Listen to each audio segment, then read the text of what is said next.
Bismillahirrahmanirrahim. Assalamualaikum warahmatullahi wabarakatuh. Alhamdulillahirabbil alamin. Allahumma shalli ala sayyidina Muhammad wa ala ali sayyidina Muhammad, amma ba'du. Ya terhormat sahabat Fatayat Kabupaten Magetan, alhamdulillah puji syukur atas kehadirat Allah Subhanahu wa taala yang mana pada kesempatan kali ini kita dapat bertalabul ilmi tentunya dalam keadaan sehat walafiat. Alhamdulillah. Kedua kalinya salawat serta salam tak lupa kita junjungkan kepada Nabi Agung kita, Nabi besar Nabi Muhammad Sallallahu Alaihi Wasallam, yang tentunya kita nantikan syafaatnya min yaumil hada ila yaumil qiyamah. Amin Allahumma amin. Sahabat Fatayat yang dirahmati Allah, alhamdulillah pada kesempatan kali ini kita berjumpa kembali di bulan suci Ramadan, di mana bulan yang penuh berkah, bulan yang penuh ampunan, dan juga bulan yang penuh rahmat. Dan alhamdulillah pada kesempatan kali ini saya akan menyampaikan beberapa hal, yaitu tentang puasa dan juga ketakwaan. Puasa di sini sahabat, definisi puasa di sini adalah tidak hanya menahan hawa nafsu, tidak hanya menahan minum, dan juga tidak hanya menahan lapar. Tetapi puasa di sini kita juga harus bisa menahan untuk tidak berbuat hal-hal yang buruk, tidak berbuat hal-hal yang keji. Selain itu kita juga tidak boleh berkata dusta, berkata buruk, berkata perkataan yang bisa menyakiti orang lain.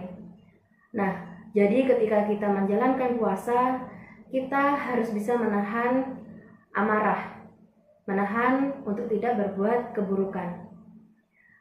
Tujuan dari puasa sendiri yaitu agar menjadikan kita seseorang yang bertakwa kepada Allah Subhanahu wa taala. Allah Subhanahu wa taala berfirman dalam surat Al-Baqarah ayat 183, A'udzubillahi minasyaitonirrajim. Bismillahirrahmanirrahim. Ya ayyuhalladzina amanu kutiba alaikumusiyam kama kutiba alal ladzina min qablikum la'allakum tattaqun. Dari ayat di atas menjelaskan bahwasanya seperti yang sudah saya sampaikan tadi, bahwa puasa itu tidak hanya menahan hawa nafsu tetapi juga menahan hal-hal yang buruk.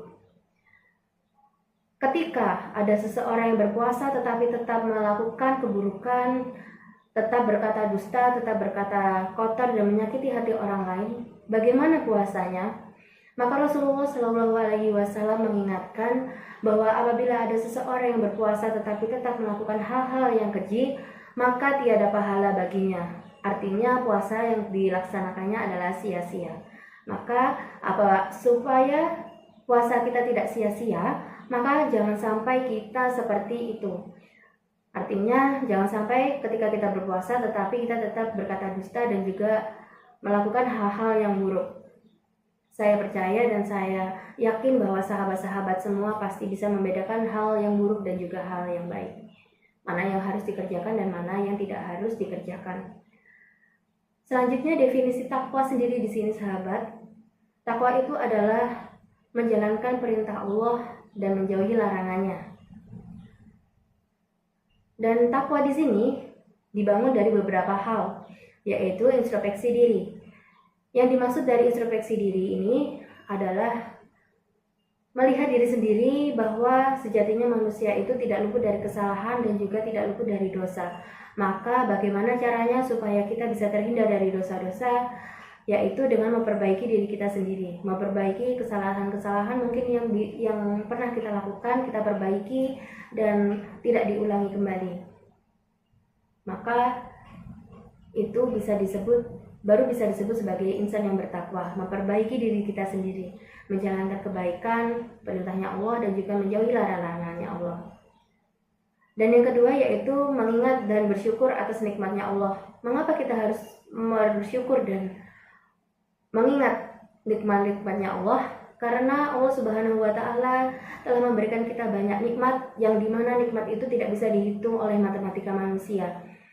Artinya banyak sekali nikmat-nikmat yang Allah berikan kepada kita. Maka kita patut untuk bersyukur. Di setiap hembusan nafas kita itu adalah nikmat, dan di setiap hidup kita harus bersyukur. Besar, kecil, banyak, sedikitnya yang kita dapat itu adalah nikmat dari Allah Subhanahu wa taala.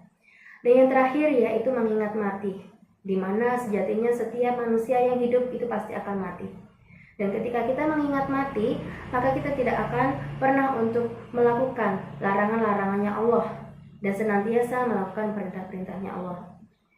Sahabat Fatayat Kabupaten Magetan, Semoga panjenengan semua amal ibadah puasa panjenengan semua diberikan kelancaran, diberikan kemudahan, dan juga diterima amal ibadah panjenengan, berkah barokah untuk panjenengan semua.